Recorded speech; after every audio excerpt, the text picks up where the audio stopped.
الحمد لله الحمد لله وكفى على عباده الذين اصطفى أما بعد أعوذ بالله من الشيطان الرجيم بسم الله الرحمن الرحيم وعباد الرحمن الذين يمشون على الأرض حولا وإذا خاطبهم الجاهلون قالوا سلاما وقال تعالى ربنا هب لنا من أزواجنا وذرياتنا قرة أعين واجعلنا للمتقين إماما صدق الله العظيم. Respected elders and friends, Ulama Quran, Hufadh Quran, dear viewers and listeners, in tonight's Tarawih Salah we discussed very briefly regarding the friends of Allah subhanahu wa ta'ala. وَعِبَادُ الرَّحْمَنِ الَّذِينَ يَمْشُونَ عَلَى الْأَرْضِ هَوْنًا وَإِذَا خَاطَبَهُمُ الْجَاهِلُونَ. That when they walk on this earth, they walk with absolute humility. They have no arrogance, there's no haughtiness inside them. And وَإِذَا خَاطَبَهُمُ الْجَاهِلُونَ, and when the mischievous people, they try to intimidate, instigate, they try to flare up or initiate something, قَالُوا سَلَامًا, may peace be upon you. I'll be on my way, you be on your way. It's just like today someone asked me after Salatul Dhuhr when I was in Manchester in Old Trafford that Alhamdulillah, month of Ramadan is absolutely blessed, is special as well. But I want something more. I want to gain that proximity to Allah subhanahu wa ta'ala, the closeness to Allah subhanahu wa ta'ala. How do I do that? So I said, Alhamdulillah, perfect opportunity. We've got the last 10 days of Ramadan. Sit in i'tikaf. That's because one thing is when you're at home, you have the luxuries of your home, which may be a hindrance in your worship. But when you are sitting in i'tikaf, the worldly affairs is totally shunned one side, and total concentration towards Allah subhanahu wa ta'ala. That's the only way in the last 10 days of Ramadan we can gain proximity. Not to say that we can't do it if we don't sit in i'tikaf, but there's a more chance if we sit in i'tikaf that we will gain that proximity and the closeness towards Allah subhanahu wa ta'ala. That's what we need to do. Is how can I gain that closeness? Many days have been passed since the first of Ramadan. We were awaiting the month of Ramadan. Allah has blessed us with the month of Ramadan. We are currently in the month of Ramadan. The first Ashara has gone. We are currently, going through the second Ashara. And the third Ashara will come upon us very soon. So before the third Ashara, before we start the last 10 days of the month of Ramadan, let us make sure that we are absolutely energetic, we are energized, and we are ready to make ibadat. And for those brothers who are working, you can take some time off inshallah in the month of Ramadan. This month will come, we don't know when is the next time we'll see this month again. How many people have passed away just prior to the month of Ramadan? People whom we know, people whom we don't know. They did not get to see the month of Ramadan. But Allah has blessed me and you the opportunity to see the month of Ramadan. Me and you sitting here in this masjid currently, right now, we do not have a guarantee that we will see the next Ramadan or not. So it's an opportunity for us that whilst we are, Alhamdulillah, going through the month of Ramadan, let's make all of us, each one of us, make the intention of sitting in i'tikaf. Whether it may be in the form of sunnah, which is a far greater reward, or in the form of nafl, which is also great, but sunnah is far much greater than nafl. So when you sit in the sunnah i'tikaf, you have the opportunity, your sleeping will be ibadat, your eating will be ibadah, your worship, even looking, just staring at the direction of the qibla, that will be a form of ibadah because you're sitting in the house of Allah subhanahu wa ta'ala. You are just sitting there and you're just making dhikr. Subhanallah, subhanallah, alhamdulillah, alhamdulillah, alhamdulillah. That's it. That's all you're doing, just relaxing. You're laying down and you're making the dhikr of Allah subhanahu wa ta'ala. That is also ibadah. So we have an opportunity here to make sure that we can sit in i'tikaf and at the same time gain the closest towards Allah subhanahu wa ta'ala. It's an opportunity for us. And for those of us who are working and cannot take time off, at least, the least is the odd nights. That's the 21st, 3rd, 5th, 7th and the 9th. We can sit in those nights and acquire the closeness and the proximity of Allah subhanahu wa ta'ala. And let us try. Many of us will say, okay, inshallah, I'll try.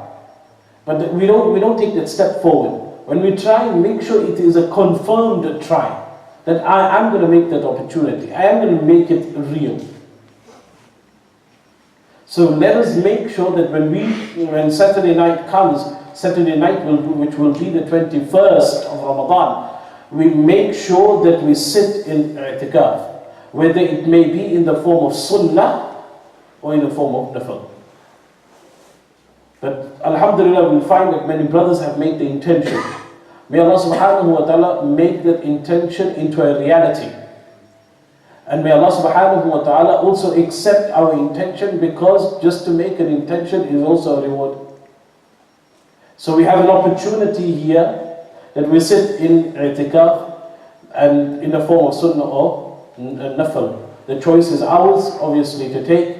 If we are free, we don't have any errands to do, then alhamdulillah we should sit in the sunnah i'tikaf. And obviously we cannot take time off from work. The simple reason is because work commitments. Then we can sit in nafil i'tikaf and making sure that we are inside the masjid as well. Another ayat we discussed tonight was رَبَّنَا هَبْ لَنَا مِنْ أَزْوَاجِنَا وَذُرِّيَّتِنَا قُرَّةَ أَعْيُنٍ وَاجْعَلْنَا لِلْمُتَّقِينَ إِمَامًا. And this is the dua we need to constantly make, that we need to see our children, when they grow up, they become the coolness of our eyes. And may Allah make them pious, and Allah grant them taqwa and piety inside them. That's what we need to instill in our children. That's the constant dua that we have to make to Allah subhanahu wa ta'ala in relation to our children. So it's an opportunity. When we raise our hands, let's not just be selfish and make dua for ourselves, but we need to make dua for our children as well. Further on, we also discussed in tonight's Taraweeh, which was the 19th juz of the Quran in Surah Al-Shu'ara, the dua of Ibrahim alayhi salatu wasalam. It's amazing how he explained Allah subhanahu wa ta'ala. It's absolutely unique. He said, الَّذِي خَلَقَنِي فَهُوَ يَهْدِينِ وَالَّذِي هُوَ يُطْعِمُنِي وَيَسْقِينِ وَإِذَا مَرِضْتُ فَهُوَ يَشْفِينِ وَالَّذِي يُمِيتُنِي ثُمَّ يُحْيِينِ وَالَّذِي أَطْمَعُ أَن يَغْفِرَ لِي خَطِيئَتِي يَوْمَ الدِّينِ رَبِّ هَبْ لِي حُكْمًا وَأَلْحِقْنِي بِالصَّالِحِينَ وَاجْعَلْ لِي لِسَانَ صِدْقٍ فِي الْآخِرِينَ وَاجْعَلْنِي مِنْ وَرَثَةِ جَنَّةِ النَّعِيمِ. That is the description of Allah subhanahu wa ta'ala by Sayyidina Ibrahim alayhi salatu wasalam. He said, "Oh Allah, you created me and guided me. Food to eat and water to drink. وَإِذَا مَرِضْتُ فَهُوَ يَشْفِينِ."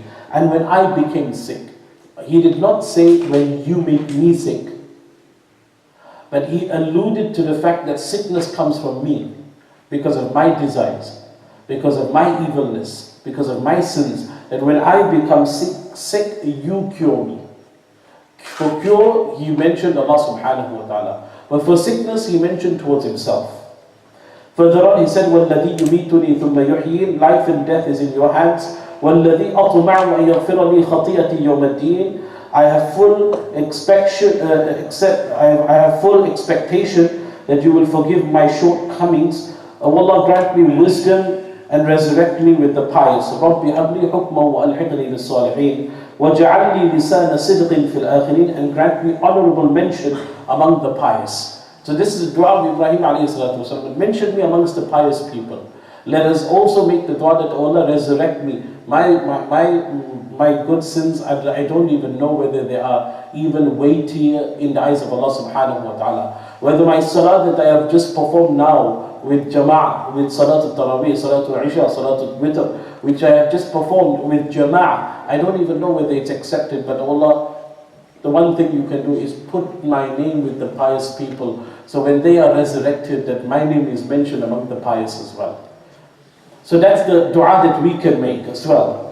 وَاجْعَلْنِي لِسَانَ صِدْقٍ فِي الْآخِرِينَ وَاجْعَلْنِي مِنْ وَرَثَةِ جَنَّةِ النَّعِيمِ. And make me amongst those who will inherit Jannah. So we all want to inherit Jannah. We don't want to inherit hell. So let's make dua in the month of Ramadan that Allah grant us that when we pass away in such a manner that Allah subhanahu wa ta'ala grants us Jannatul Firdaus. Then Allah speaks about the various nations. Obviously, looking at the time, inshallah, I will try to be very, very short as well. Now, in relation to the various different nations, a very common thing that happened with all the previous nations, that is Aad, Hud alayhi salatu wasalam, Salih alayhi salatu wasalam, Lut alayhi salatu wasalam, Shu'ayb alayhi salatu wasalam. The common thing which they mentioned was, Ya qawmi la as'alukum alayhi ajra. They said, O my nation, I'm not asking anything from you. I have no intention to take anything from you, but in ajriya illa ala Allah, that I expect everything from Allah subhanahu wa ta'ala. The reward I want is from Allah subhanahu wa ta'ala, nothing from you people.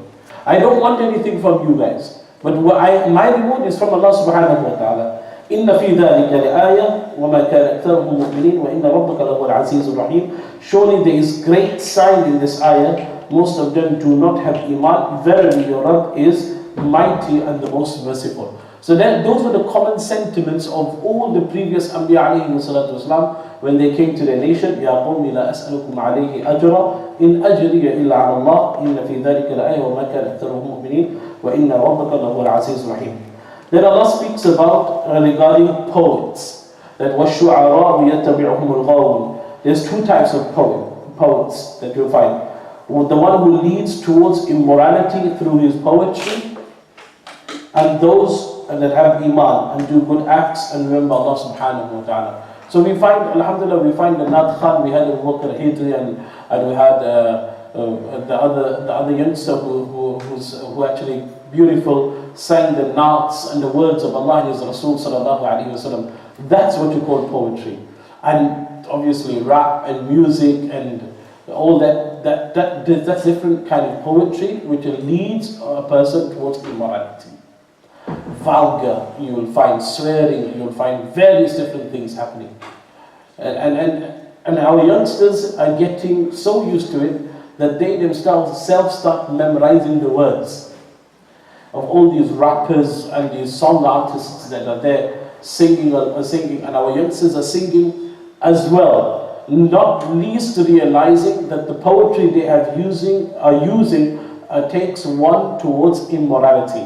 Whereas when we are listening to these Nat Khans, when we are listening to these Nasheed artists, it brings us closer to Allah subhanahu wa ta'ala. It makes us yearn for the closeness of Allah and His Rasul sallallahu alayhi wa sallam. So it's an opportunity also that when we are listening, make sure that we're listening to the right poetry, and especially when it comes to English, when it comes to Urdu. Today, I would say commonly, because our women folk are very fond of Bollywood artists. They enjoy Bollywood. You tell them the names of Bollywood, they'll say, oh, no problem, we know all the names. I'm not going to start mentioning the names just now. They'll tell me, Maulana watches too many movies. I have no idea exactly, and nor do I have any interest in these movies at all. But what I'm saying is, these Bollywood, our women folk are very, very, famous in naming them who they are. In fact, they can even date it back into 1940s and 1960s. Or this one was singing like this, and this one was singing like that. As my teachers used to tell us that very, very the old songs that they used to sing, and you ask anybody today, especially the older generation, they'll know who they are, but obviously they'll excuse themselves of not knowing the simple reason is they've now drifted away from Bollywood. But you'll find the younger ones as well, amongst the girls and the boys, constantly listening to the Bollywood songs, thinking it is love. But the poetry itself is taking a person towards immorality, and you'll find it in the English songs as well. Try and listen to the Nasheed artist, which brings a person close to Allah subhanahu wa ta'ala.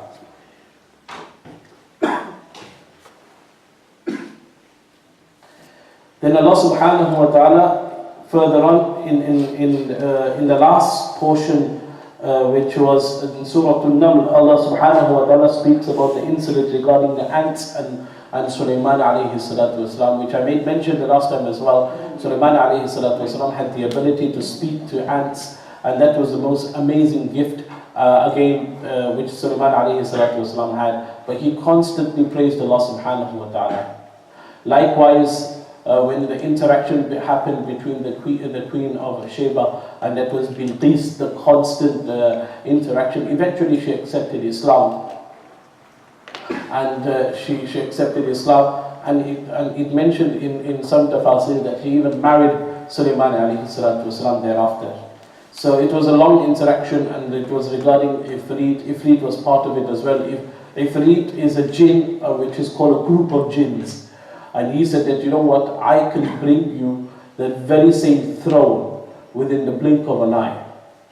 That you must just blink and I'll bring it right before you. هذا من فضل ربي. This happens all with the command of Allah subhanahu wa ta'ala. And here Ifrit had brought the throne of Bilqis right before Sulaiman alayhi salatu wasalam. And Sulaiman alayhi salatu wasalam was impressed, but not impressed with Ifrit, impressed with the creation of Allah subhanahu wa ta'ala. So again, we need to be thankful to Allah subhanahu wa ta'ala for all the gifts and the bounties that He has afforded us. Sulaiman alayhi salatu wasalam was given that each one of us have various different qualities inside us, which is a gift directly from Allah subhanahu wa ta'ala. If we channel those gifts in the right way, you will find that, alhamdulillah, we will find success in life. But we've got to channel it in the right way. But if we do not channel the gift which Allah subhanahu wa ta'ala has given us in the correct way, and then unfortunately what will happen, we will find that yes, in the beginning it will be absolutely good, we'll earn a lot of money, we'll have a lot of good things, but eventually that will finish us up and it will destroy our entire life. So the gift and the qualities, each one of us know what kind of qualities that Allah subhanahu wa ta'ala has blessed us with. And if we don't know, then obviously we need to look for it. What am I good at? What's the skill that I have? If I'm good at, become an orator, a writer, each one of us know. I'm not here to inspect who has what qualities, but you yourself knows, you know your own quality which Allah subhanahu wa ta'ala has blessed you with. Channel it in the correct way, you will find that Allah subhanahu wa ta'ala will grant you a lot of bliss in your entire life. We make dua to Allah subhanahu wa ta'ala, He gives us a true understanding of deen. Wa akhir da'wana alhamdulillahi rabbil alamin.